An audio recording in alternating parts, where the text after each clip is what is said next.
Mula Luzon hanggang Visayas. Muli na naman tayong maglalakbay para tuklasin ang mga natatanging culinary gems ng Pilipinas. I grew up with tira-tira. It's a very common candy back then. I-dip daw natin yung ating puto maya sa sikwate. Wow. Sa plate pa lang na to, parang nakuha niya na kaagad na makondisyon yung utak mo na they are trying to give you a farm-to-table experience eh. Beef stroganoff is one of those intimidating dishes. Pero sa totoo lang, napakadali lang gawin ito. Gagawa tayo ng rice pancake with lambanog tanglad syrup. Samahan na rin natin si Pepita Curtis na sariwain ang tradisyon ng paggawa ng kape sa Amadeo. Pag ano, pwede ka pala sumayaw dito. Yes po. Kapeng gayuma po. Baka mamaya, ma-inlove ako sa'yo, ha? I love you. I love you more po. Effective ang gayuma.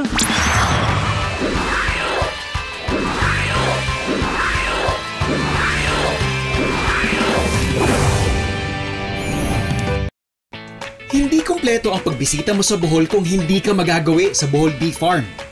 Taglay nito ang luxurious amenities na patok sa mga mahilig mag-staycation. At farm-to-table dishes para sa mga ultimate foodies.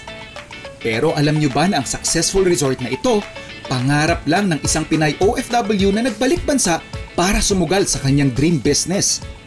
So I work in Hawaii. That was in 1993 to 1995. Melanie was 12, Abdul was 10.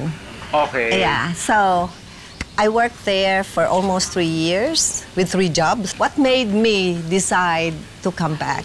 I got this property in actually it was pawned in 1994. 1995, I got it for 50,000, 1.2 hectares. So as I was drinking my coffee, you know, this is on weekdays. I said, is this going to be my life? So I told my mother, Nay, I want to go home. The farm that you have here is on top of a rocky... It's rock. It's just There's rock. really no way that you can grow anything on top of this. You have to do potting. Kaya po siguro ganito yung ginawa ninyo. Yeah. When you do organic farming, it's zero burning. There was no business plan. I just want to change lifestyle. And then I started gardening. Pesto spread, alam ko na yan. Dito tayo sa... This is butter-based, ma'am? Yeah. Okay. Cheers. So yung ating tira-tira. Our generation is very familiar with the term tira-tira because it's a very common candy back then eh.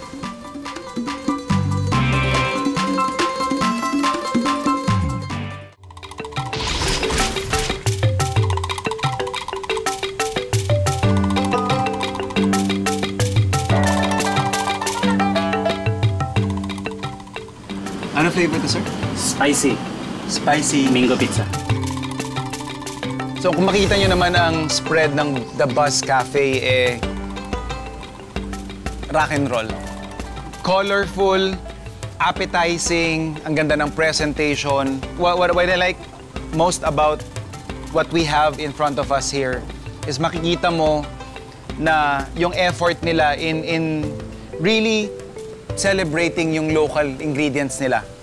Basically, this is the cassava recipe nila na ginagamit nila for their ice cream cone. And then, other application is pang deep fry nila. Yun nga, pambalot nila dito sa puto maya na shinare din sa atin nila Ma'am Vicky at Ma'am Melanie na dito daw sa Bohol, kapag kumakain ka ng puto maya, talagang with mangoes. At ang kabilin-bilin na ni Ma'am Melanie, i-dip daw natin yung ating puto maya sa sikwate.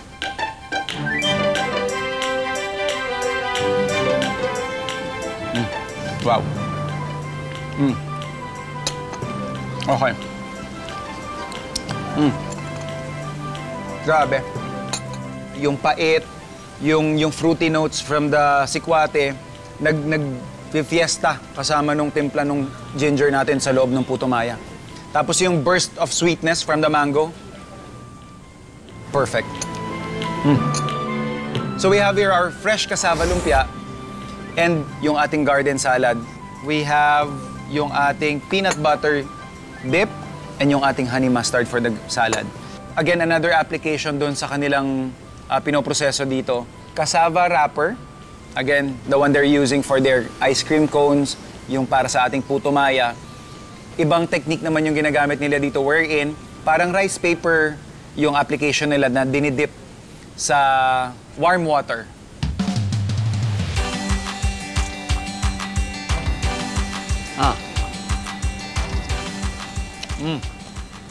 Gusto ko yung heaviness ng peanut butter.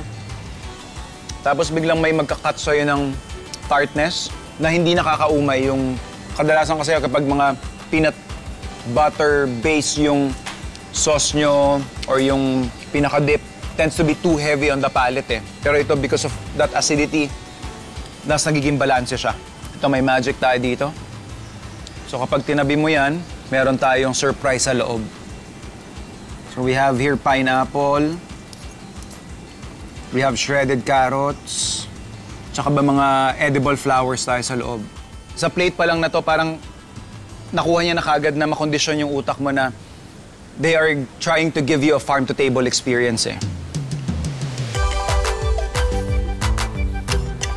Very well-balanced yung kanilang honey mustard, yung sweetness at saka yung medyo angas from the mustard. Kuhang-kuha yung tamang balanse. So meron tayo ditong kinampay at kamote. Sa amin sa Tagalog, tawag namin dito latik Bisaya. Ito kasi yung gata na may asukal, na ginawang parang caramel. Yung texture nung kinampay natin, damang-dama mo sa bibig mo yung ganyang, yung parang hibla-hibla na yan. Pinaka-grain nung kinampay, para siyang naglalaro doon sa bibig mo.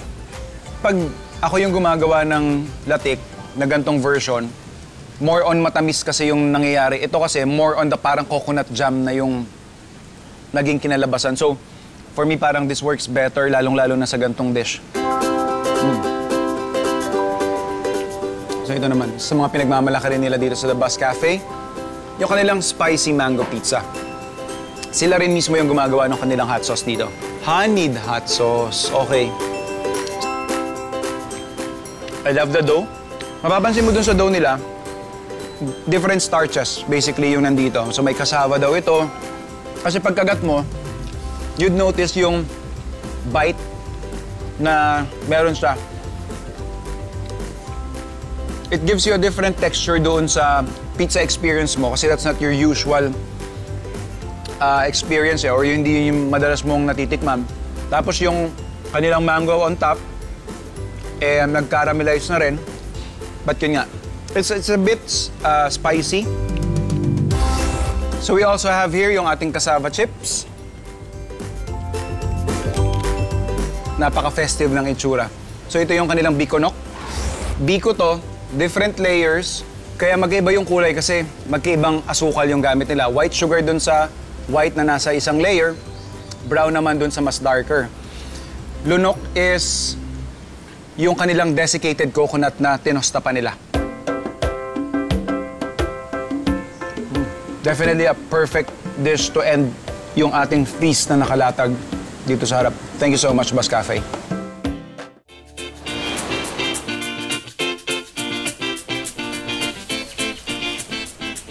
Dito po sa Amadeo Artisano Coffee Farm, hindi lang po kami basta coffee shop na nag-o-offer ng mga karaniwang kape.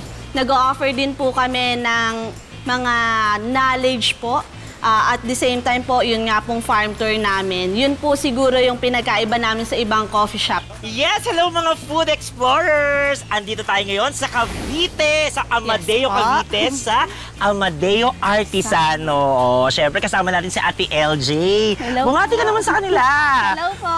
Ayan, ano bang gagawin natin today? Yan, magbibilad po tayo ng kape ngayon dito po sa ating bilaran. Ilalapat na natin dito sa ating tinatawag na coffee bed. Ginagamitan po natin siya ng parang kalaykay po para yung bilad po ng araw, lahat po sila may matutuyo po. Ayan. So, pabalik-balik lang to. Push and Yes pull po. lang pala to, no? Para po ma-spread lang po yung mga nasa ilalim. Ayan. Nag-o-offer po kami ng iba't ibang packages po and isa na din po dito yung traditional brewing of coffee. ito po yung mga binilad natin doon sa coffee bed po. Ready na po siya for roasting. Ang gagawin po natin ngayon ay traditional coffee brewing po. Ay, taray. Traditional. Ilalagay lang po natin siya dito sa ating lusong at babayuhin po natin siya. Okay, so meron tayong pagbilad, pagtuyo, tapos ngayon Pagbayo naman, po. Pagbayo na ngayon. Okay. Yan. Try nyo po. Magbayo? Yan. Yes po, ikatrack lang po dyan yung Yan. mga coffee beans po. Okay. Coffee shells. Yan. So kapag pwede ko pala sumayaw dito. Yes po. Yan, kapag nakikita nyo na po na medyo nadudurog na po yung mga balat ng kape, kukuhain nyo na po siya at ilalagay nyo po dito sa bilao. Okay. Yan. Ito naman po ay yung pagtahip. Pagtahip. Yes po. Ano naman yung pagtahip? Pagtahip po, sorting po siya. Siniseparate po natin yung mga green beans po dun sa mga balat ng kape. Yan. Pa? Yan. Tapos pipiliin lang po natin yung mga green beans po yan, mga buto po ng kape. Okay, tapos Yan, pipiliin natin. Yes po. Okay. Oo nga, no. Talaga nasi-separate talaga siya. Tinatawag din po namin yan dito na panghihinguto. Panghimot. Yes. Ang lalalim talaga ng mga Panghihinguto salita po. dito, Yes no? po. After naman po natin matahip yung mga kape, dito na po tayo sa pagsangag. Pagsangag, Yan. syempre. Magluluto na po tayo. Okay. Ito naman po, ginagamitan lang po siya ng sandok at kawali. Kumusta ang apoy dyan? Kailangan ba malakas ang apoy? Mahina ang apoy? Medium heat lang po. Okay. Kailangan lang po niya ng tuloy-tuloy na halo para hindi po masusunog yung coffee seeds natin. Naamoy ko na, no? Yes po, kapag po nira-roast na yung coffee, dun lang po lalabas yung aroma niya. Nakakaiyak mo. Eto, paano natin malalaman na okay na to? Pwede na siya, tama na to sa pagluto? Depende po yan sa roast level na gusto nyo. Meron po kasi tayong tinatawag na light roast, medium roast, and dark roast po. Depende Okay. po yan sa preference nyo. Pag na-achieve nyo na po yung roast level na gusto nyo, pwede nyo na po siyang tanggalin sa apoy. After po ng roasting, kailangan po siya i-rest at least 24 hours po before dun sa next step. Papahingayin pa siya. Yes po, at Okay. least 1 day po. And kapag na-rest na po siya, dito naman po tayo sa paggiling. Dito po Okay. kailangan natin ng lakas. Strength? Yes Okay. po. Lakas?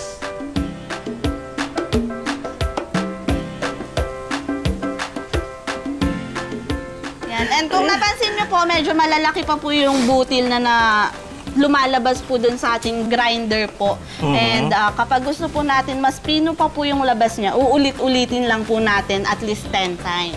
Okay. Uulit-ulitin na. Opo. Dito naman po tayo sa pagkanaw, ginagamitan lang po siya ng takore. Okay. Or dito po ay kapitera po yung tawag. Pwede bang himasin mo na yan? Para Medyo mainit lang po. Kung okay lang po sa inyo mapasok. Baka 3 wishes muna tayo. Okay. Lalagyan lang po natin ng 4 scoops po Okay, ng 4 ground scoops. Okay. Ayan na. Isa. Dalawa. Baka sumobra po. Oo nga, kaya nga, dinadahan na ako eh. 3. 4. Yun! After 4 minutes po, pwede na po natin i-off po yung fire. Okay. Yan. Tapos, Tapos po, dati po wala pong mga filter tayong ginagamit. Kaya po, ito po, interesting po siya. Isa po sa life hacks ng mga lolo't lola po. Ginagamitan lang po siya ng room temperature water. room temperature Yes water. po. And ipupour lang po siya dun sa hot coffee po. Okay, ipupur. Okay, sige, sige. Magkakaroon po siya ng thermal shock. 1, 2, I-boost nyo lang po 3, lahat. pour. Yan, tapos po, i-rest po natin siya ng 1 minute. Kala ko 1 day na. Yan. Magko-cool down po yung coffee natin and kusa po bababa yung coffee grounds. Okay. And for the last step po, after 1 minute of resting po nito, dito na po tayo sa ating pagdulot. Ayan, Miss LJ, ano yung pagdulot? Pagdulot po is serving po. Serving. Yan. Maldito Ito naman po ngayon. yung mga tasa noong unang panahon po. Yan. Tinatawag po siyang sartin or Sartin. losa. Yes Okay, po. okay. Yan, medyo mainit lang po siya pag nalagyan na ng mainit na kape. Okay.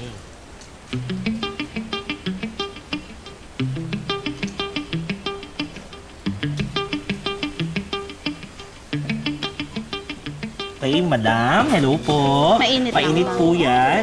Masarap po yan, partneran, ng ating banana bread. Yes, Ito po ang aming pinagmamalaking banana bread na lasang saging. Oh, di ba? Kasi magtaka kayo kung lasa nito ay apple.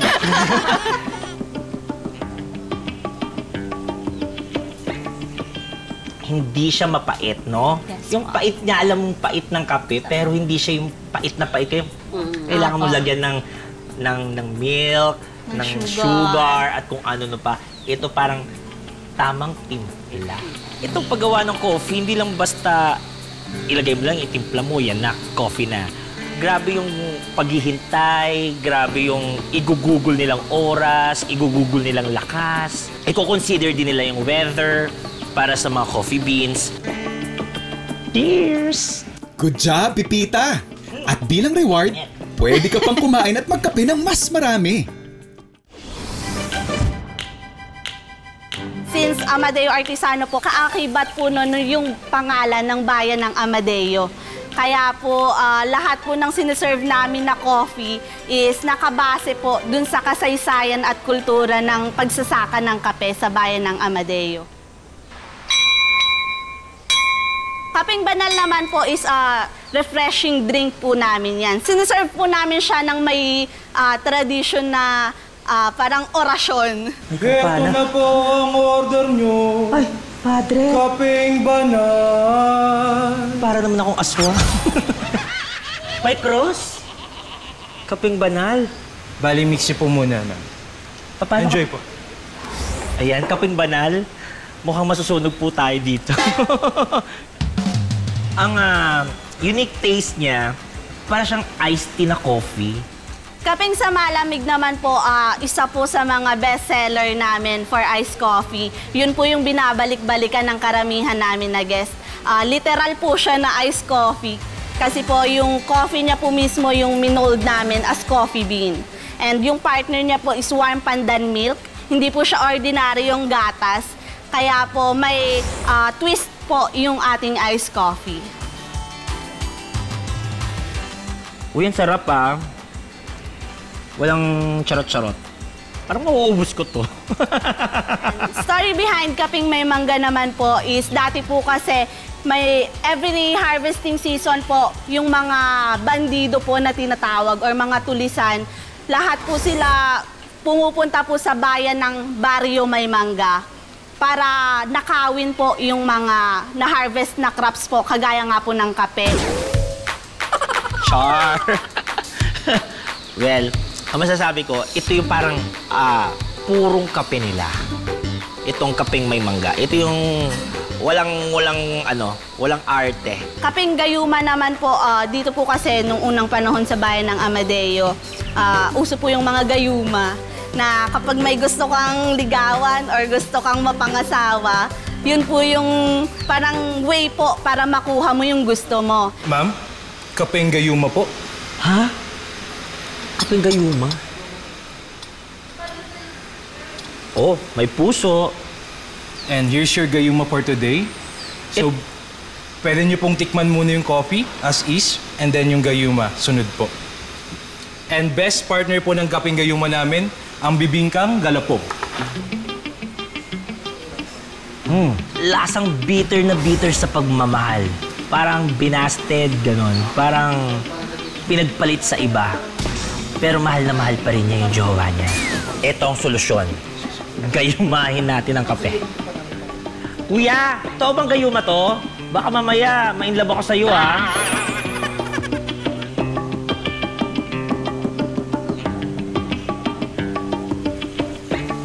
Kuya? Oo, kuya, ikaw. Parang mahal na kita. Kuya cameraman. For your bibingka po. Ay, I love you. I love you more po. Effective. Effective ang gayuma.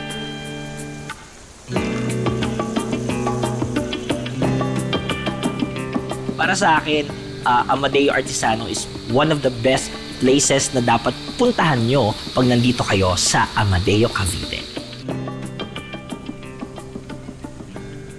Beef stroganoff is one of those intimidating dishes. Pero sa totoo lang, napakadali lang gawin ito. Papakita ko sa inyo paano. So I have here mushrooms. So yung ating beef. Lagyan lang natin or i-dust lang natin ng flour.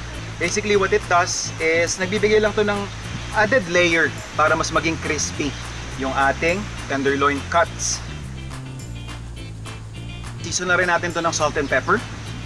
And then fry natin siya by batch. Since we are using beef tenderloin, ang mangyayari kasi dito, lalong-lalo na pag gumagamit lang tayo ng stove sa bahay, is hindi makakayanan ng ating pangbahay na stove yung load pag ginawa natin isang batch lang yung prito doon sa ating beef. So, para makuha ko yung texture na gusto ko, gagawin ko, isi-sear ko siya ng by batch. So, kapag na-sear na to, set aside lang natin. Using the same pan, lagyan lang natin to ng mantikilya, saka natin i-saute yung ating mushrooms and onions.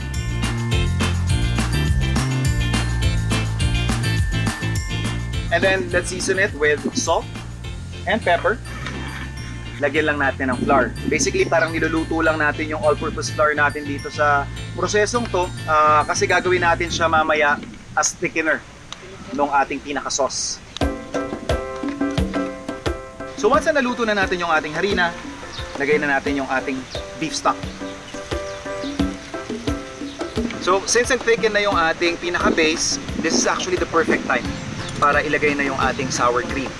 Now kung hindi naman ninyo trip na medyo may tartness, may konting asim yung sauce nyo, you can definitely substitute with an all-purpose cream. Pwede na nating ibalik yung ating beef and then lulutuin lang natin to for just additional 1 minute and then pwede na tayo mag-plate. Actually, there are two ways of serving this. One is you can toss it together with the pasta or yung gagawin ko, itatap ko lang siya.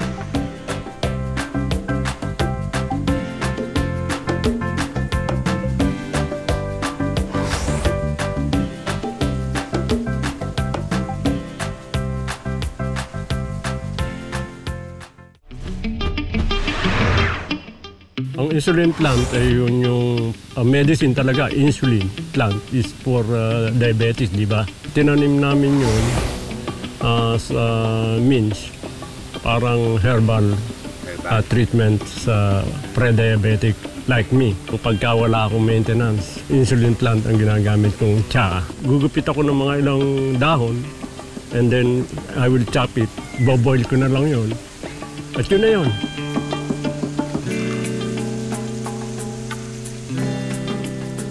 So, ito ang stem ng insulin plant. Kuha ka ng portion ng insulin and then replant it or put it in a bag of soil. Mga siguro 4 inches, 3 inches, pwede mo na ano yun. Tutubo yun. Iwa-water mo lang. Automatic siya mag-create ng ano yun, ng ugat. Ayon kay Sir Vic, very low maintenance ang insulin plant pagdating sa sunlight or tubig na kailangan nito para lumago. Kung ano lang ibigay ng nature sa kanya. Pero usually, dahil naando sa may entrance, nadidilig namin every now and then. Usually sa corner, gaya ng aming pinatubong insulin plant. Kahit nasa isang corner lang o kahit nasa paso lang, mapatutubo mo. Kadalasan kapag gagawa tayo ng pancakes, all-purpose flour yung gamit natin. Pero alam nyo ba? Pwede yung gumamit ng rice flour. Gagawa tayo ng rice pancake with lambanog tanglad syrup. Bago natin prepare yung ating pancake components, yung syrup muna yung unahin natin para mamaya, by the time na maluto na lahat, malamig na yung syrup natin at pwede na nating i-drizzle. So we have our tanglad. O ilagay lang natin dun sa ating pot na may tubig, basically infusing it. And isa sa mga produkto nila dito sa farm, yung kanilang lambanog, few tablespoons. And then habang ini-infuse natin yan, let's prepare yung pancake components natin. So in a bowl, kailangan lang natin mag-separate ng 3 egg yolks at 6 na egg whites. So scoop lang natin yan and lipat natin. Okay na tayo dun sa 3 egg yolks pero for the egg whites lang, dadagdag lang tayo ng additional. Set aside muna natin yung ating egg whites. Concentrate muna tayo sa ating egg yolks. Whisk lang natin to. Then, lagay na natin yung ating rice flour, coconut cream, and then yung ating coconut oil.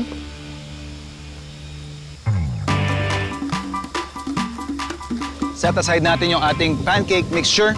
Ngayon, doon naman sa ating mirang. And i-beat na natin yung ating egg whites. Ito yung isa sa importanteng components kung bakit magkakaroon ka ng fluffy. Yung parang Japanese pancake-like na finished product.